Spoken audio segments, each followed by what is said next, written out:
Magandang araw po sa inyong lahat, mga kababayan. Ah, ah, well, yesterday, as if you can remember, we called during the regular weekly directional meeting with our department heads, we were informed by the City Administrator Felix Berto Espiritu on the issue of obligations ng mga private sectors who engage into joint venture agreement with the past administration, with regard to our markets.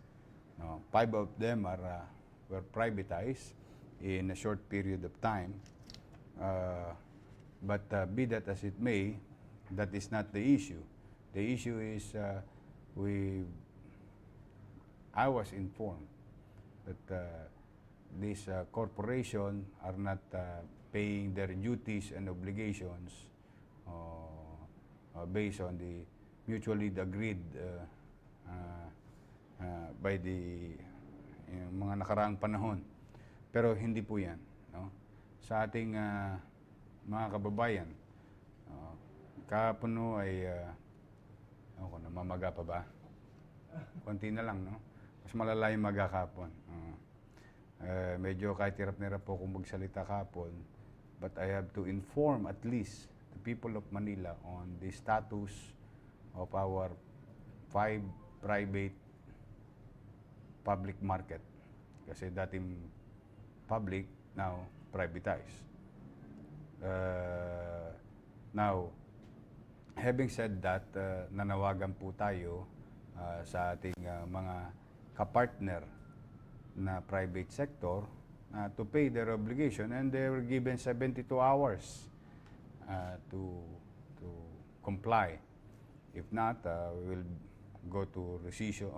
We will rescind their contract if they're not going to do so, because I have no interest in gaining in this issue, but this is the interest of the people of Manila. Now, mga kababayan, ako naman parehas. Kahapon, sila may obligasyon. Ngayon po, gusto ko pong ipaalam sa inyo. Total, dito ko rin naman na sinabi. So, dito ko na rin gusto ipaalam sa inyo. Yung isa sa mga kumpanya na namamahala ngayon ng ating mga market, ito po, hindi na nila hinintay yung 72 hours. Ito na po, hawak ko na po yung cheque na 12.9 million pesos. Ayan po. Ayan po ay binigay na ng XRC Mall Development. Ayan po. Maring may konting kulang, pero yan ay ano na lang ho yan. Numero na lang yan. What matter most is that the bulk of their obligation to the people of Manila and the city government is now, this is what we call in practice substantial compliance. So, in behalf of the city government, we would like to thank XRC Mall Development, and I hope this will not happen, and I will not allow this to happen. I will not allow, private sectors engaging into government contracts, in this case, City of Manila, 2 years. Hindi naman yata makatwiran yun. Ang syudad nga ng Maynila naniningil sa vendor araw-araw, maliit na tindahan. Ba't naman yung hindi pa magbayad yung malalaki? So, magkaganon pa man, that is water under the bridge. I hope this will not happen during our time, and I will not allow it. I will continue to protect the interests of the people of Manila, because that is our job. That is my job. So muli sa mga kababayan natin na totoong gipit na gipit tayo sa salapi, pero ito'y kinalulugod natin. At least may pambili na kami ng gamot, pandagdag sa mga kakailanganin nating mamamayan, lalo na yung mga mahirap nating kababayan na umaasa, no, sa mga programa o mga pasilidad katulad ng usaping pangkalusugan itong ating mga hospital. So sana ito ay maging takdang aral sa ating lahat na sa mga pribadong sektor. I don't like mas maganda talaga kusa eh. Pag nagkukusa, mas mabilis eh. Mas mabilis ang gobyerno, mas magiging efficiente ang gobyerno. O ngayon, iniintay ko na lang yung Quinta Market.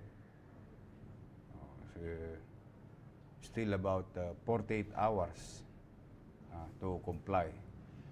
So if not, you have no business by Friday. We'll shut it down. So, yan ay hindi para sa akin. Para po yan sa kapakanan ng ating mga kababayan, mamamayan ng lungsod ng Maynila. So anyway, yun lamang po. Maraming salamat. Yes, may question ka. Andito na ho sila, yung mga halo-halo na rito. Balance nung remaining 14 kasi yung utang ng Yes. Yung balance, ilang hours to No, they have to, because remember, we just passed a law, no, that erase any penalties and surcharges, no. That is subject for legal comments of the city legal officer.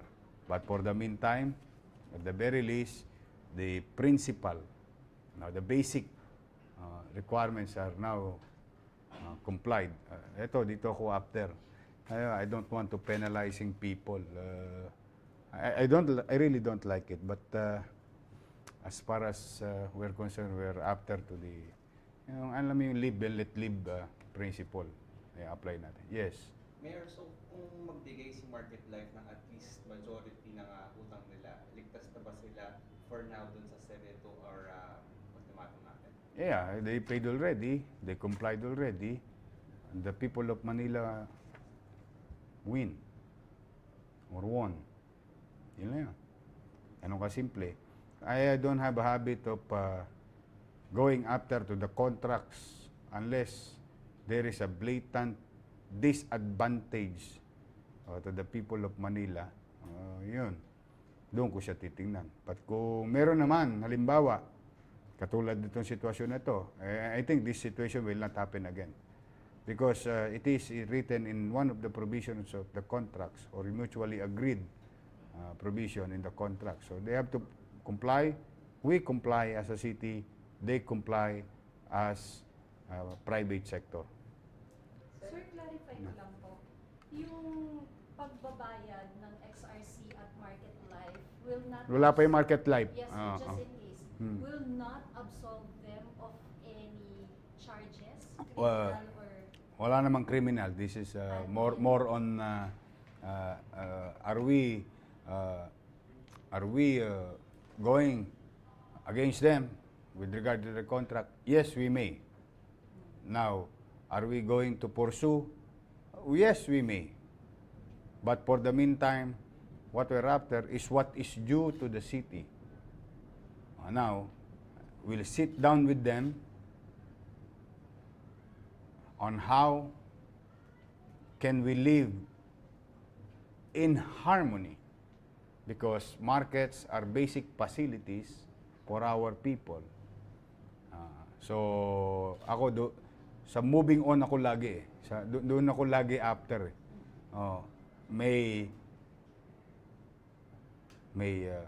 pagpoposisyon ng gobyerno, desidido ang gobyerno nakinig ang pribadong sektor or kumpanya, then we move on. Ano yung dapat natin hindi mangyari pa sa mga darating na araw? That is sa atin, hihintayin natin yun. So yung balanse, pasok pa rin siya dapat sa 72? Hindi naman. Kasi itong balanse niya, penalties to eh. Something to do with So, penalties. principal yung 12. Yun. Ito yung principal. Ito kasi penalties because under the contract, there is what you call penalties and surcharges in the case that the proponent or private sector miss the date of payments with regard to GR, what do you call this, what is due technically to the city. Sir, walang explanation yung XRC, bakit meron silang unpaid obligations?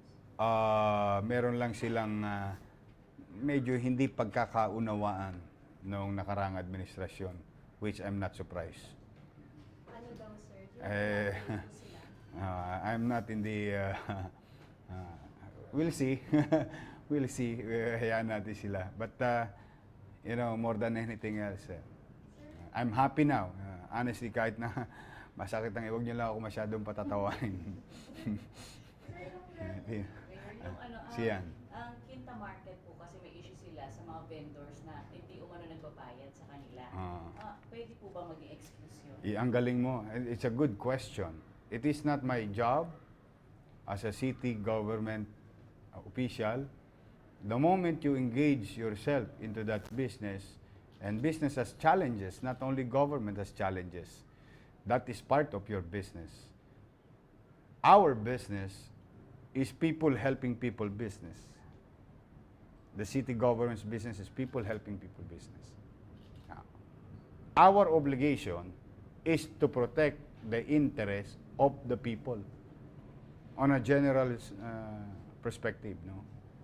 Sa pangkalahatan. So pagka kami nakakita ng mga pagkakataon na may kapabayaan, kakulangan sa pribadong sektor at ang tinatamaan ay yung mamamayan ng lungsod ng Maynila, then we'll go after them. We'll use our little knowledge and understanding laws just to protect the interest. Anyway, we have good lawyers in the city of Manila. We have Attorney Moreno, not me. No, he is my Professor Jun Moreno, our city legal. He used to be the chief legal department head ng DILG, where all of us, all local government unit, is under DILG. Sir, clarify ko lang. Sure. 12.9 na to, para dun sa 5 market. 4 na market. 4. Sampaloc, Trabajo, Santa Ana, 4. San Andres, 4 na market. Pag siya sa market life, magkano pa po yung kailangan nila? Mga 11 something. 11 something. Yes, 11 something. We have to comply, just for the record. Yes. Sir, itong deal between the two market operators was a deal signed under the previous administration. Yes, all of this. Kailan mag-expire, sir, and do you intend to continue? Well, we will check into it, but I believe they have about 15. One is 15, the other one is 25 years. So I still have about 2 years and 10 months to go. So they have to deal with us. Yes, at least 2 years and 10 months. Mayor, balikan ko lang po. So, si XRC po ay nakapagbayad na ng principal Yes. niya po. So, yung pwede, pasok po ba sila sa Tax Amnesty Act na kumbaga portion na lang na interest po? Kasi hindi portion ng principal na lang. If ako lang tatanungin, I'm not a lawyer, no. Well, papasok sila kasi the logic behind it just so happened that this is a private corporation, but I will let the city legal address it. But the concept behind tax amnesty program and surcharges and penalties is to give ease of payment from the streets or no, from the smallest property to the largest corporation. Smallest property owned by private individual and largest corporation owned by a corporation or large development. Kasi para, ang batas kasi lalo na, ano yan, dapat pantay-pantay. O kaya hinabol ko ito. Bakit? Yung vendor nagbabayad eh. O, bakit ito hindi magbayad? O, ibig sabihin, ngayon mararamdaman ng tao na patas-patas lang. O. Yes. Mayor, naman po yata yung XRC at saka market life sa council. Ah. Hindi po ba pwedeng i-revoke yung kontrata? Well, to rescind the contract, there must be a valid reason. A valid and enough legal reason. Hindi pwedeng dahil galit lang si Mayor. Hindi dahil sa mainit lang ang ulo ni Mayor. Hindi pa pwedeng dahil sa masakit lang ang ipin ni Mayor. No. There's no such thing like that. You have to be fair dealing with people. And I'm trying to be. But not to the point at the expense of our people. I'm trying to be diplomatic, firm in a way that we are really into it. Unless they want to try us, that's another story. If they want proof of our consistency, persistency, and certainty in the city of Manila. Now, again, it proves our certainty in the city of Manila, that the sauce for the gander is the sauce for the goose. Applicable kay Juan, applicable kay Pedro, applicable kay Petra. Lahat applicable. Kasi ganun ang pagsasaayos. Walang gatmabi sa wakali o gatmabi sa nangka. Walang ganun. Lahat yan dapat pantay-pantay. Yes, please. You mentioned na there must be a valid legal reason. Yes, under the provision of the contract. Is the non-payment of... Yes, that is a valid reason for rescission. Rescinding the contract. Yes, sir, but why are you not... They complied. okay. See? Am I after to making a person jobless? No. Am I after making a corporation shut down? No. I'm only going after them if they are not going to perform their duties or responsibilities under the mutually agreed provision of the contract. Yun, yun ang very clear ang policy. Kaya, immaterial if it is done during the past, kahit na you have doubts, I know you have doubts in your mind. But we are not lawyers and judges to identify, I'm not even a COA to identify what is advantageous and disadvantageous. Sa akin, logic. It seems there is certain level of negligence. And the only way to call the attention is to be firm on what's going to happen next if they don't comply. So, ang bottom line is it's mukhang naunawaan nila ngayon ang bagong gobyerno ng Maynila. Mukhang, I don't know, maybe they believe us more than they believe. I don't know. I don't want to assume. But there is what you call also in addressing problems and giving solution. This is what you call in Latin res ipsa liquitur. The thing speaks for itself. That nanawagan tayo, call their attention. I think we got their attention. And they comply. And who is the winner of all these things? Of all these things? The people of Manila. Ayun. Why? Ba't kailangan manalo ang mga taga Maynila? Ay, syempre, yun ang obligasyon ko eh. Yun ang mandato ko. I have no recourse but to protect the interests of each and every 1.8 million Manilans. Okay? So,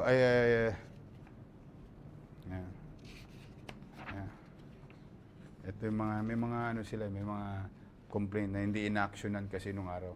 Kasi nga, tingnan mo, kung di ka ba rin maawa, privatize nila yung palengke. One way or another, I don't know the reason.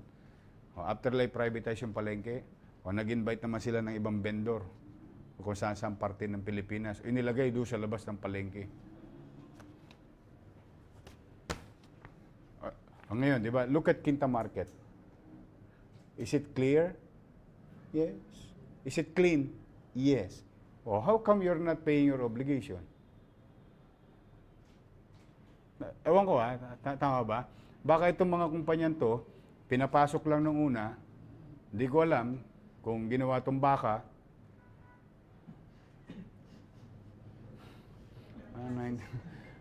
Tapos, nung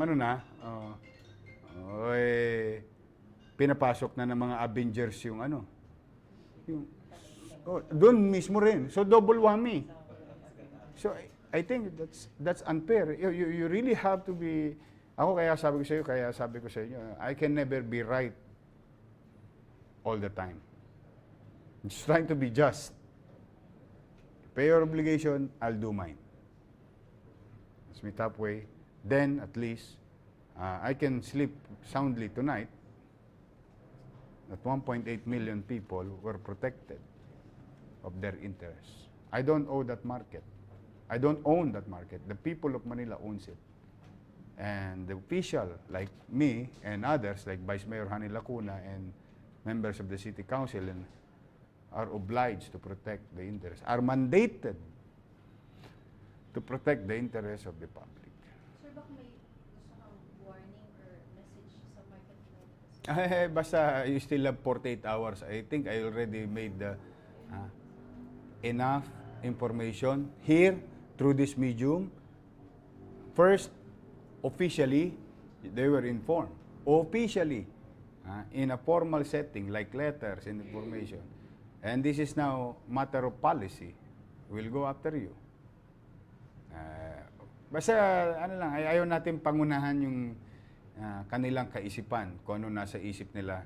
Basta tayo, we were fair. Ano yun? Sinabi ko na yung kaisipan natin. Sinabi na natin yung mangyayari. Ang tawag doon, diplomasya. Hindi ka pa nakakuha sa diplomasya, we'll see. So sir, sino na kayo next na habulin ng sikat ng ila? Yung hindi nagbabayad, siyempre, na mga kumpanyang kanegosyo ng siyudad ng Maynila. So, lahat yan. Pati ang mga developer na yan, na naka-JB yung mga property namin. You pay. You don't owe me anything. You owe the people of Manila. Yun.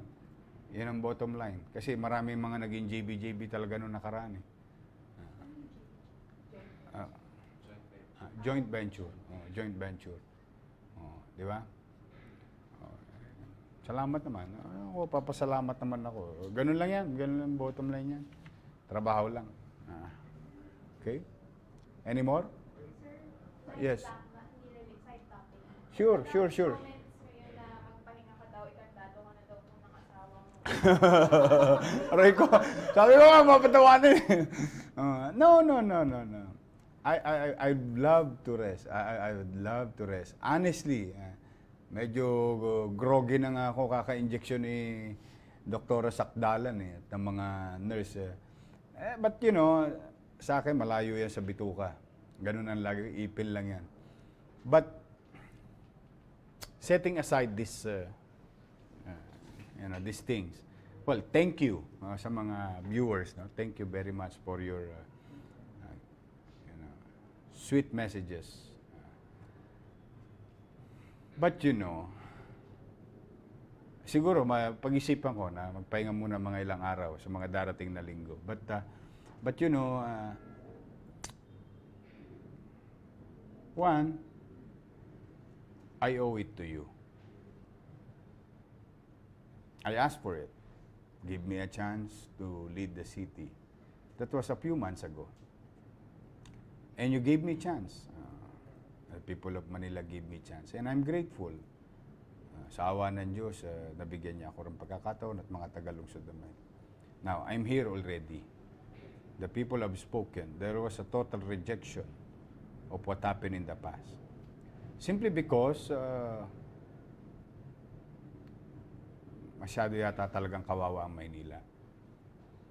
Kaya ako naman, naisip ko lang, wala akong karapatang magpahinga sa dami ng kinakaharap at lalo nating mga natutuklasan. Hindi lang pala magulo ang lungsod ng Maynila. Hindi lang chaotic, hindi lang disorder, hindi lang madumi, hindi lang dugyot, hindi lang banilin. Ginahasa ho talaga ang Maynila. Anong gagawin ko? Will I take it lightly? No, it's unfair to the people of Manila. It is really unfair to them. Pangatlo, it is unfair for the country. Unfair for the president of the country. Unfair to President Rodrigo Roa Duterte. Why? We are the host city to the Malacanang. And the president will ask foreign investor to invest in our country and pass by Manila going to Malacanang. And it is the window of the country, the city of Manila. Then all of a sudden, those prospects of President Rodrigo Roa Duterte to invest in our country will see chaos in Manila. It is unfair for the president. It is unfair for Metro Manila. It is unfair for other cities, 1,600 municipalities in this country. LGU, no? Cities and municipalities. It is unfair for them. Why? Lahat sila magaganda. Kami pangit, kami bulok, tapos kami yung window. Unfair sa kanila, sila maayos, matino, maunlad. Isipin na yung buong bansa magulo, marumi. Simply because of Manila. So, kaya talagang yun ang uniqueness Alam mo, yun ang uniqueness ng Manila. Its character, location, and history. So that is unique for Manila. Pangalawa, uniqueness, we are the capital of the city. So, I'm really trying my best. But marami nga nakakapansin. Maraming salamat naman sa inyo, sa mga nagme-message. Nga pala, treasurer, hindi pa ako sumusweldo. Naroon ko, sakit. Tawagin nyo naman si treasurer, 1 buwan kalahati na, wala pa ako sweldo. Hindi, ganun talaga pagka every 6 months, pag new, saka renew. Tagal yung process. So next December or next year pa sweldo? No. Once na sumweldo na ako ng first time, mag-i-smooth na siya regularly. Ganun din yan. Kailan yung first? Dapat sumweldo na ako nung 31. Hindi naman, in fairness to them, hindi. Ganun talaga, it's a practice. Pag new, first time, ulit, may delay talaga. Kasi yung process. Pero, tingin ko naman, it doesn't only goes to me, no? I mean, hindi lang tungkol sa akin, pati rin sa mga JO, basta lahat renew. Saka new, lagi may delay yan. Yung first salary, they call it the first salary. So dahil bagong admin, sir, kaya? That's possible. Kasi, saka yung mga documentation kasi. It will take time.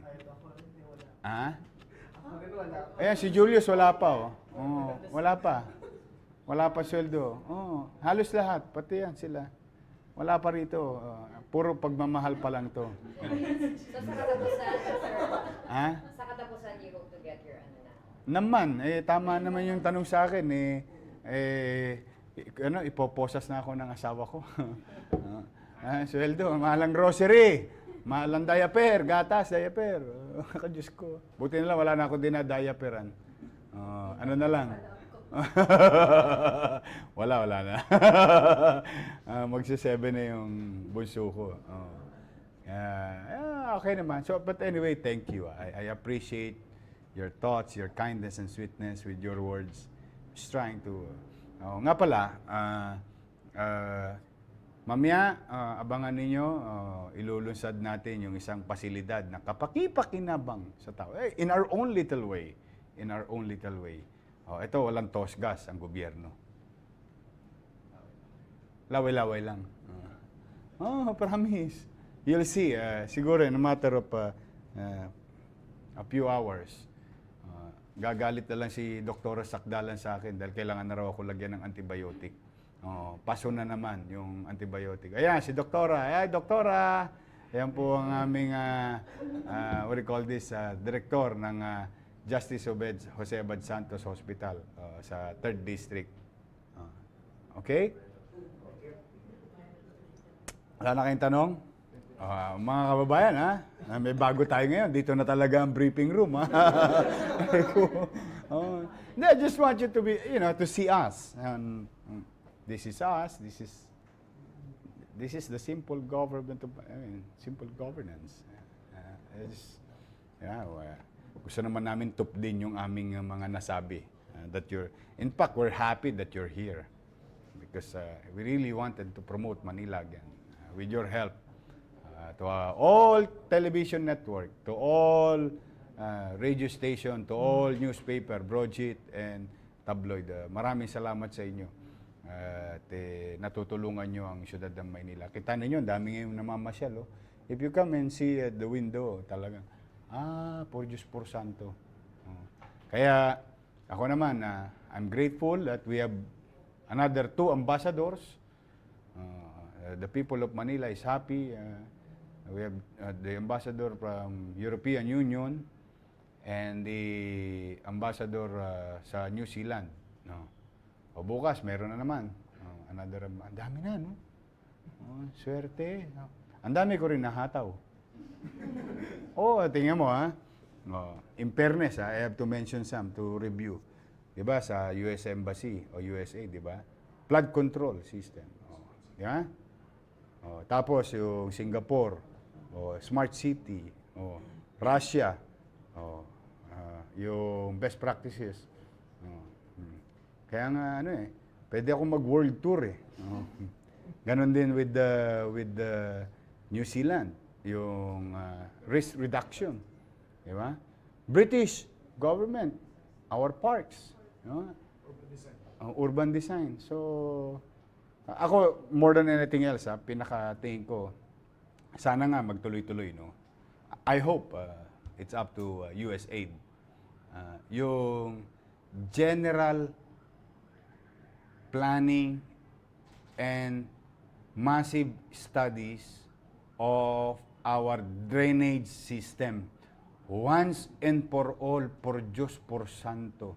Hindi pragman ang mga taga-Maynila. Dahil hindi ko naman maintindihan. Well, we don't want to blame anybody. No. It's just that Manila on its own, geographically speaking, challenging because we are being surrounded by creeks, ilogs, or rivers, and bayside, in the west part of the city. 2, we are, I think, below sea level by 3 inches. So, plus yung bagyo ngayon, iba na. Pang-4, masyadong maraming semento ang Manila. Konti ang puno, kaya ang pangarap namin, din ang pangarap ng DNR para sa amin, para daw kami, ang siyudad ng Maynila, maging healthful o healthy and ecologically balanced. We need to plant 1,600 hectares of green, open green space. So far, we're doing it. Yun ang mga challenges, yung bagyo, daluyong, plus Manila is kapatagan, sorry. The east side, which is Metro Manila, Quezon City, from Rizal to Quezon City, all the way here, ang daluyong ng tubig. So these are just for the education or information of the people who are watching, para at least alam nyo lang. Pero yun na nga, hindi pa rin tayo pumapayag yung mga excuse ng gobyerno, excuse namin, mga dahilan namin, sisi na sisi kung kani-kanino.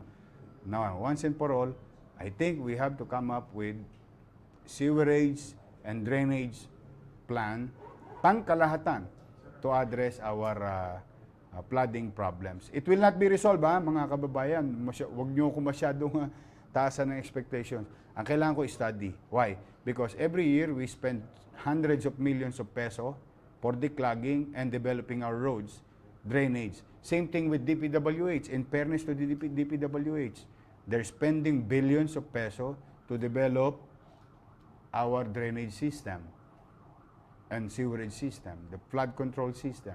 So everybody's doing it. It's just that I want to put a stop on it, sit down, relax, watch a movie.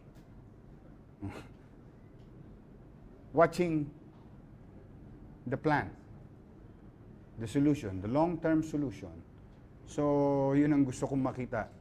Para pagka ginawa namin to based on a plan. Hindi na siya based on kasi baha doon, ipagawa natin yun. Sarado yung imbornal doon, sipsipin natin yung imbornal noon. Hindi na, gagawin pa rin natin yun ngayon as we progress, as we go along. But for the meantime. So, yan yung mga natatamasa natin sa mga embahadang ito. Kaya maraming salamat sa inyo in advance. I hope you're watching. Dagdagan nyo pa. Hindi naman kami tatanggi. So muli, wala na kayong katanungan. So maraming salamat. Again, XRC Mall Development, thank you very much. May pandagdag ng pambili ng gamot. Mayor, yung pinag-usapan niyo sa mga South Korean. Ano yun? They're planning to develop Manila. And I told them they are welcome to Manila. Kasi the mayor of Incheon dropped by, now assemblyman. Incheon is one of the biggest and most progressive, fast-moving progress meron ng Incheon. Kaya, so, walang masama. Laway-laway pa lang naman yan eh. So anyway, muli mga kababayan, maraming salamat sa oras ninyo. Hindi po ito ang Capital Report. Ito po ay breaking news lamang. Sa Biyernes ko pa po kayo i-update. So, lagi ko po sinasabi, kayo mag-iingat kung nasaan man kayo. Pero always remember mga kababayan, walang magmamalasakit sa ating mga batang Maynila, kundi tayo rin kapwa batang Maynila. Okay? Nawa, pagpalain kayo ng pong may kapal. Manila, God first. Bye. May kampa, multicam, si Chief of Staff. Ayan. Webcam.